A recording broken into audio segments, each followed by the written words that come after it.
preschool owner does this. Put up the picture full mass.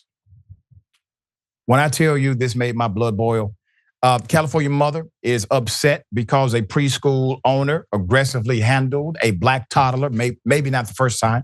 This California mother, Breon Battle, is distraught after video shows a Los Angeles preschool owner aggressively mishandling her 4-year-old son. The toddler has been removed from the preschool after attendance there since he was 1.5 years of age. Been there a long time. Battle also told Fox 11 LA her son is now in therapy over the March 14th incident. So the video shared with local outlets captures Artea Kirkland, that's the owner of Kinder Kids Christian Preschool. You see in the video, she's grabbing the arms of the toddler before holding him down on the ground in a classroom. With millions watching and many people benefiting from this program called Indisputable, we just need 1% of the viewers to become a paid member so we can continue to bring this content to you. Now back to the show. Fox 11 reports it was a scolding that turned into an assault. And what unfolded next occurred moments after the toddler had a timeout outside of the classroom when he said no to being ordered to touch his toes. Okay. Kirkland, who was accused of telling Battle's son that she was going to teach him a lesson, can be seen carrying the 4-year-old upside down by his ankles before placing him on the table. Kirkland then forces him to touch his toes while on the table. It's quite sick. Fox 11 reports the full surveillance video or footage of the incident is about 30 minutes long. The incident, Battle says, resulted in bruises, as you can see, on her son's arms and legs. Clearly, those are bruises that are obviously painful. She could have torn his rotator cuffs and then proceeded to hold him vertically for like 10 seconds, puts his head on the table, puts her body weight on him. She's twisting his arms, end quote. That's what the mother said. All reports show Battle did not discover what happened from Kirkland, but rather from another employee who brought it to her attention. Battle claims Kirkland tried to show her different footage when she contacted Kirkland.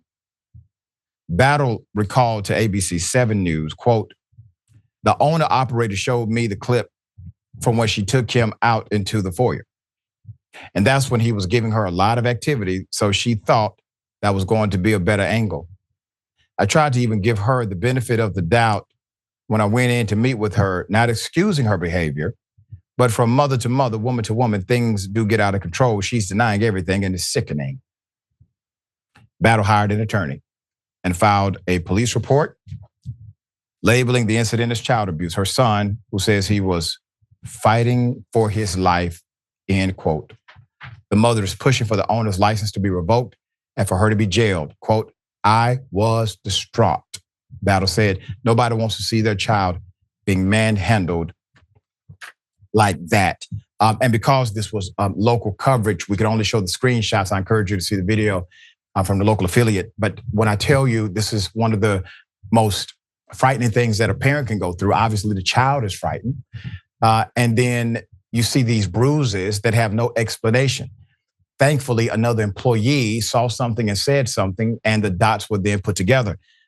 Typically, when there's a case like this is not the first of its kind, meaning the child abuse that we see allegedly is not the first time it has happened to that child, and perhaps not the first time it has happened to a child. This is a position of public trust. This is a position of child trust, and this individual had the trust of parents. So naturally, there has to be swift action.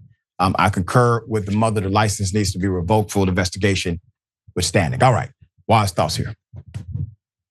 Doesn't get much worse than this, honestly, as far as a nightmare for any working parent who, they depend on these institutions, these preschools, these daycares to watch their kids while they're out trying to make a living and make a life for their young ones. Like it's kind of impossible to do this without these institutions and facilities, and to think that you drop your kid off thinking they're going to be safe and they're in the right hands and something this horrible can happen. You're in a position of authority, man, over these kids, and you're employing tactics of corporal punishment.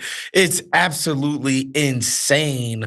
And I do hope that they're able to get some restitution and justice, because again, like, you can't live your life without these services. Like, there's no getting around this if you're a working parent. And to see this happen while you're out trying to do the right thing, trying to make a living for your family, my heart goes out to this family and the young child.